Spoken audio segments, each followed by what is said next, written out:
sexual infidelity is the biggest trauma. It's the biggest pain a person can feel other than the death of a child. I believe that with all my heart.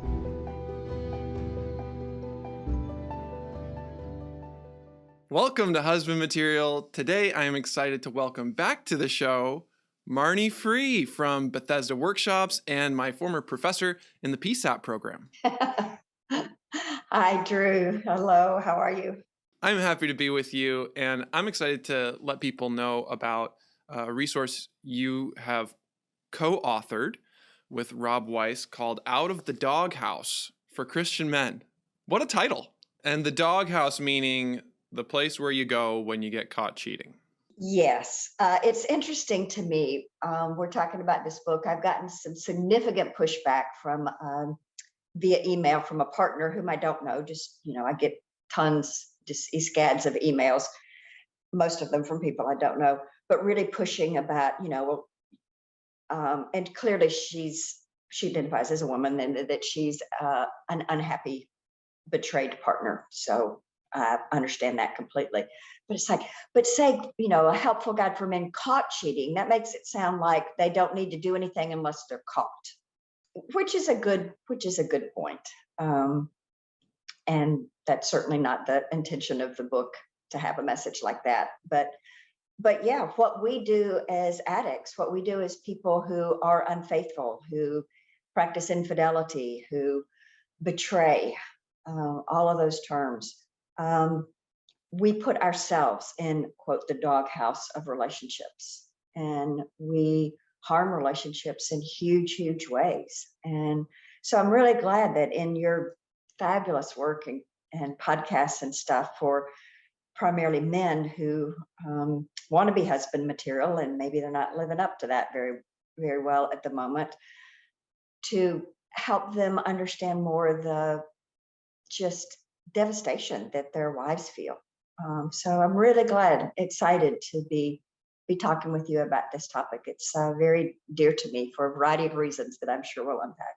Yeah, we're talking about betrayal trauma and the impact of virtual sexual activity on a partner. So Marnie, why are you so passionate about this topic? I'm passionate first because I grew up in a sexually addicted home.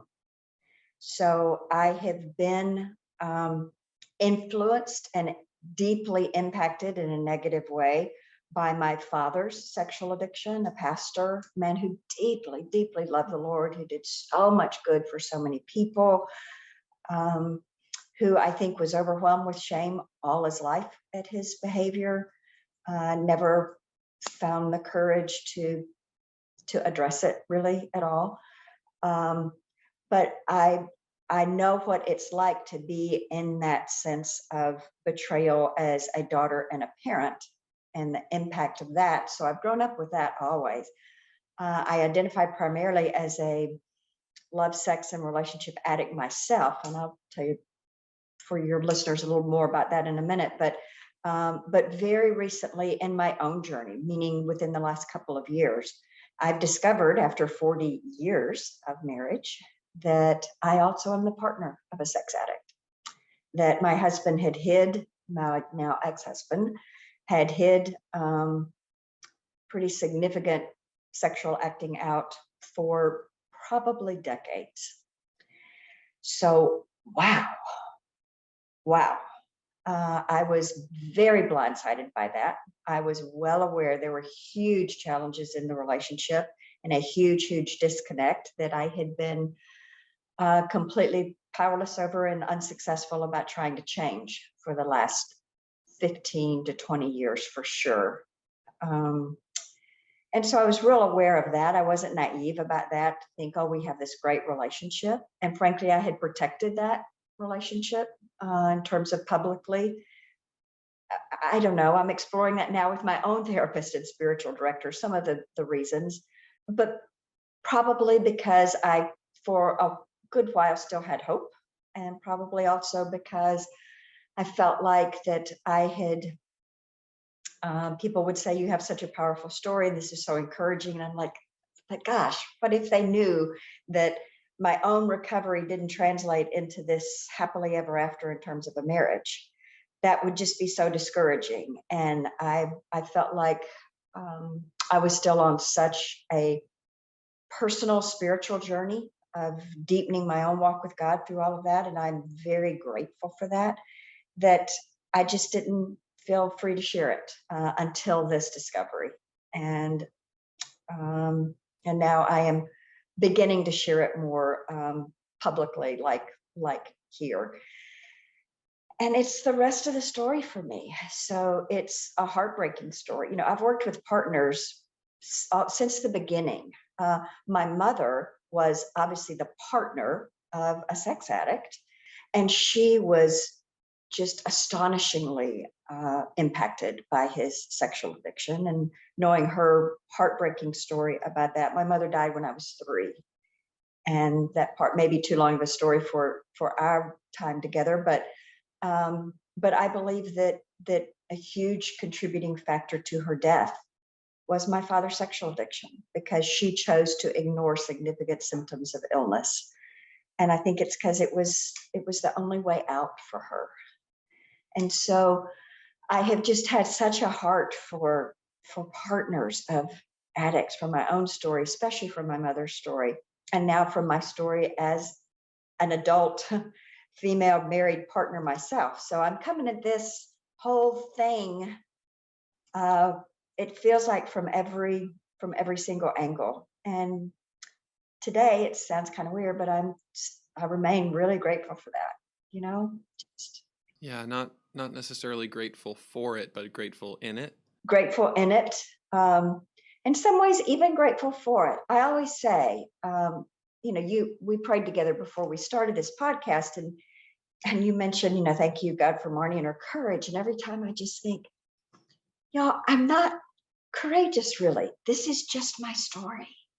And God has so clearly invited me and instructed me, tell the story, and then continually opens vehicles to do that. Everything from, you know, Dateline in 2004, when sex addiction was hardly a thing, you know, to today, we're in 2022, to tell the story. And it doesn't feel courageous. It just feels, this is the story. And I see so much of God's presence now through it, for which I'm so grateful. That's been the deepest cry of my heart for the last 30 years. It's just, God, help me know and see you more and want you more than anything else in the world. And I have that today, Drew. So it just, I'm grateful, because it's these experiences that just drove me in desperation deeper and deeper and deeper into the heart of God. And that's a good thing.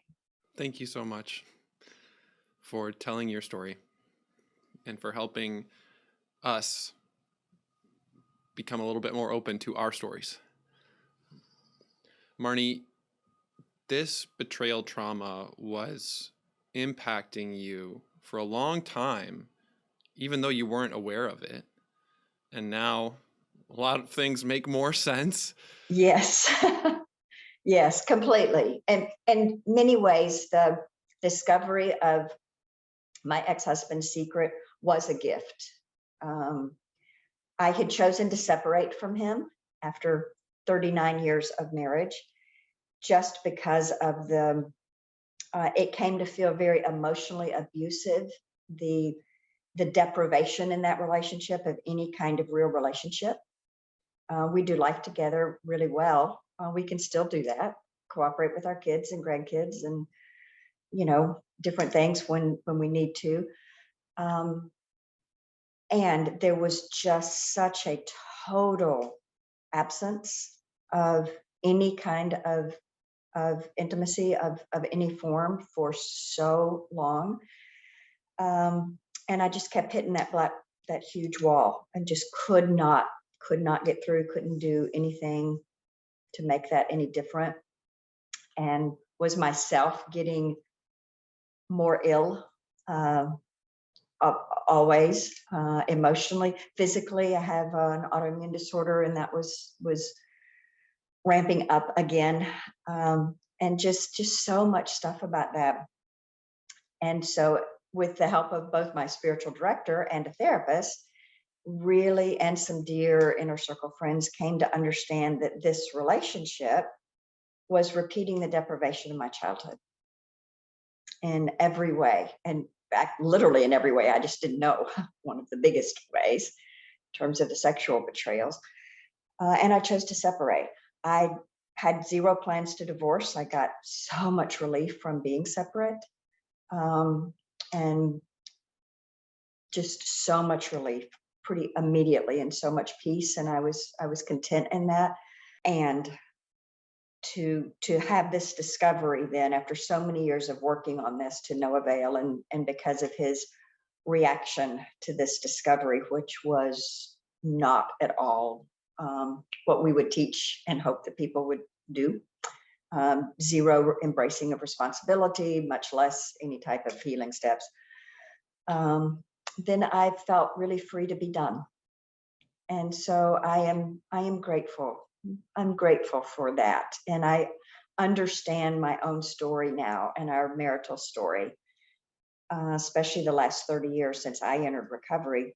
And that's a gift, because even like all partners, before this discovery, I would think in different times, maybe if I were fill in the blank, this or that, or really at a deeper level down in my bones, understand this was not about me. I could have done nothing to change it.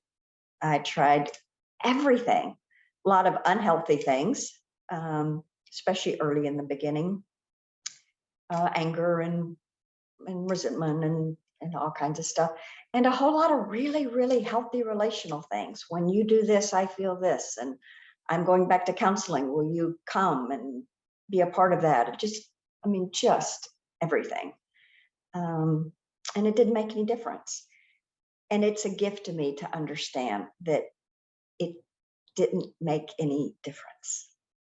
Yeah, yeah, understanding is a gift, even though it can be really, really difficult. Yeah, let's talk about that, the trauma part, because I don't want to sugarcoat this. I hope that my demeanor reflects how I feel inside, which is I am peaceful, I am joyful, I am grateful, I am truly living my best life. I am healthier spiritually, physically, emotionally, just fitness level than I have ever been in my life, literally. So I'm doing great. And there have been 18 months of real darkness. So I think that for the partners who are listening, I really want to honor that betrayal trauma and the shock of discovery or disclosure and all the stuff that you go through, because I have been through every single bit of that, telling kids and other people, and divorce, and figuring out finances, and just all of this, can I say it, shit that goes in all of this crap that you're dealing with. And by the way, in the middle of this shit show, there's not a pony. There's just not. Sometimes people say, well, underneath all that crap there's a pony somewhere. Nope. Nope. Eventually, I found the pony of deeper self-esteem and God and all kinds of stuff, but in the middle of it, no, there's no pony. This is just total crap. This is terrible. And I think that the men who are listening, if they're the ones who betray, would I know that's your primary audience, they need to get what a big, big, big, hairy deal this is. This is, I really believe, I've taught this for 25 years, and now on a personal level, I know it differently. I believe that the trauma of sexual infidelity is the biggest trauma. It's the biggest pain a person can feel, other than the death of a child. I believe that with all my heart. It is different than drugs or alcohol. It's different than the betrayal trauma I experienced was different than the 30 years of such total emotional shutdown, which was chronically very devastating to me.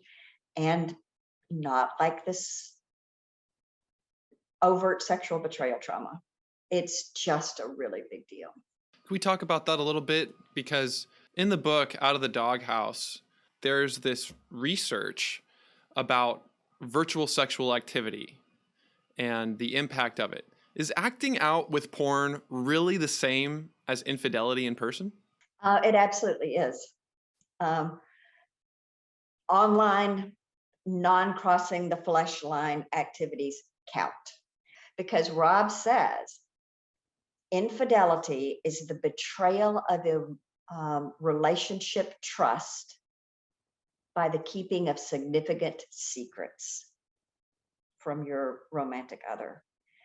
Now, that's as Christian a definition as you're going to get. And it explains why just pornography is infidelity. It's a secret. It's a betrayal of that relationship trust.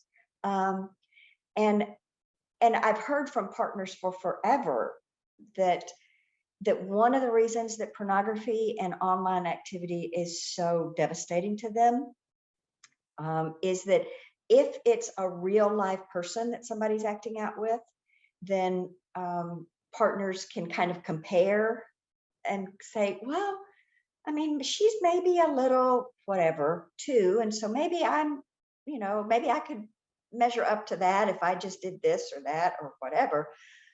But with pornography, with online stuff, the novelty is endless. No real human being can ever compare, can ever match up to all of the stuff that's online, all the just continual kaleidoscope of images and activities and people and all of that. And so men and women look at relationships differently, and they look at sex differently. Generally speaking, men are much more just visually sexually turned on. That's changing now in our young women who are growing up in the visual age.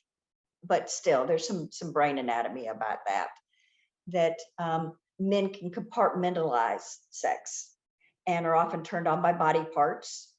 And to them, he really believes about himself, this really doesn't have anything to do with her, my wife.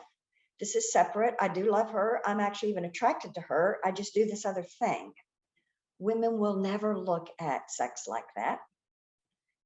It is much more a relational thing, much more an emotional thing. And the idea of separating sex and relationships, that just does not compute with her at all. I think partially that's how God made us. That's how God wired us.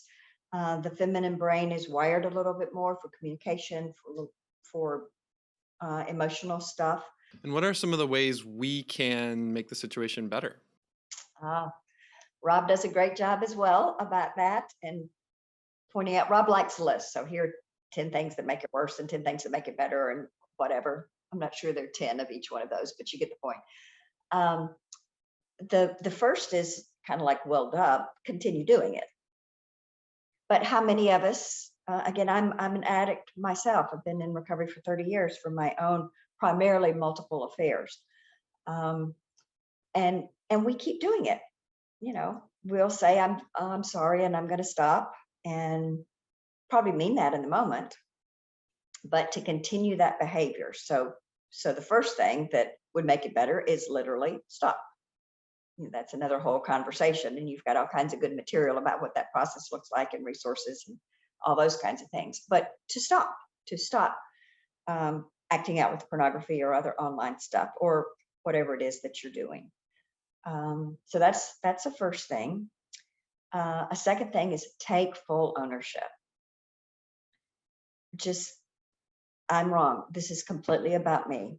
You didn't cause this. You can't fix it. This is not because you are whatever less than in some way that she might believe that she is. To honor her pain, to acknowledge, of course you're upset. This is a huge betrayal. I'm sorry. There's no reason for you to believe that at the moment. I expect that, and I intend to walk out showing that I want to be different. but to honor that pain. This is a big deal. You know, is there anything I can do at this moment that might be helpful?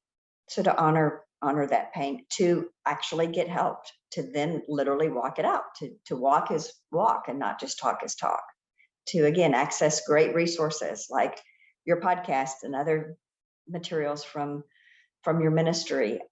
Maybe it's counseling, maybe it's being a part of a support group or a 12-step group, just doing all of the things that that one can do to learn to live life differently. And it's really cool. And then we also need to remember that she might still be feeling the same way, even though I'm feeling better. Yes, absolutely. And that's a great point, because we who have done the betraying and now we're stopping it, we know how hard that is. I mean, that's really, really, really hard. My point is, we know how hard this is to stop. And sometimes then we expect the people that we have betrayed to be sympathetic about that. Wrong. No, it doesn't work that way. We want to get kudos for being sober, for not using porn or whatever it is we're doing. And to her, it's like, dude, this is what you should have done always, and what I expected, and what you pledged to do. So you get 0 credit for doing that. You're not going to get any attaboys from me. So he needs to understand that he doesn't get any kudos for taking this journey, for being sober, for now keeping his promises, because that's what she reasonably expected to start with. So that's a very important point. And again, part of it is our shame, and part of it is our, I just don't want you, honey, to be so upset. So let me tell you all the good stuff I've done. And let me tell you, I'm not doing any of this anymore. And I'm so much better. And she's like, I don't really give a rip. I am still just reeling over here. And he needs to understand that. Absolutely. And rather than invalidating those feelings and saying, look, I'm doing great, so therefore you shouldn't be doing so badly, coming in and saying, like you modeled for us, of course, it's still extremely difficult. What I did hurt you so much, and it's probably never going to go away completely. And I'm going to live with that. And I know you have to live with that every day. Marnie, what would you like to say to any partners who are listening to this? I want to say, oh, precious one. First, I'm so sorry. This is a tremendous, tremendous betrayal. And you have every right to feel every single thing that you're feeling. And you deserve different. And you can get help, to reach out for help, to not carry this alone. You don't have to protect him. You don't have to protect this secret. That's a hard thing for partners, because even if she's telling her story in the healthiest way, my guy's looking at pornography and I feel blah, blah, blah, that's about as healthy as it gets. She's still outing him. And I find it both kind of sweet and also just heartbreaking that many partners still want to protect their guy. Sometimes that's practical. Well, I'm afraid he'll lose his job, or he's in ministry, or he's a Christian educator, or whatever, or people will think less of him. But sometimes it's really a livelihood thing. Well, if this secret comes out here, there may be all of these ramifications. But you don't have to protect him, to carry this secret by yourself is really, really hard. And I would say to her, find people who know how to help about this. And sadly, there are a lot of people who want to be helpful, so yay, who don't know how, and who actually make it worse. Because they'll tell a partner stuff like, well, guys do this. I mean, actually, statistically, more do it than don't. But that's not helpful. That really doesn't matter. Lust is every man's battle. All of us who live in the world face battles. Or maybe they'll tell her, well, if you would just do X, Y, Z. So, and often that's something physical or sexual, lose weight or gain weight or be more sexual or whatever. or if you would be more interested in what he's interested in, so hobbies or watching football or whatever, then this would be better. That's just wrong. That's not helpful advice. And so to find people who can honor this pain and who can help her walk through this in ways that honor herself and honor her pain and don't make her responsible somehow for his stuff, because she's not. Amen. Marnie, in your healing journey right now, what are you learning and what is God teaching you? God is teaching me that she is ever present. And yeah, you heard that pronoun. It's another longer story. To me, and this journey has only solidified, I think of and view God more these days as Mama God, the feminine, nurturing. It's completely theological correct, folks. As God is not gendered, but that nurturing, loving, rocking, ever present being is so clear to me. I'm learning I get to continue to grow and heal, that I am never done. I'm almost 66 years old and I'm not done healing. And that's a good thing today. I've stopped beating myself up about, well, of course I'm in a lot of pain. I mean, it doesn't matter. I've taught this for 30 years and this is now my life. And yes, I've done a lot of work. And actually that work, I'm experiencing the fruits of it because I had a whole really super strong foundation going into this season of understanding my own betrayal trauma.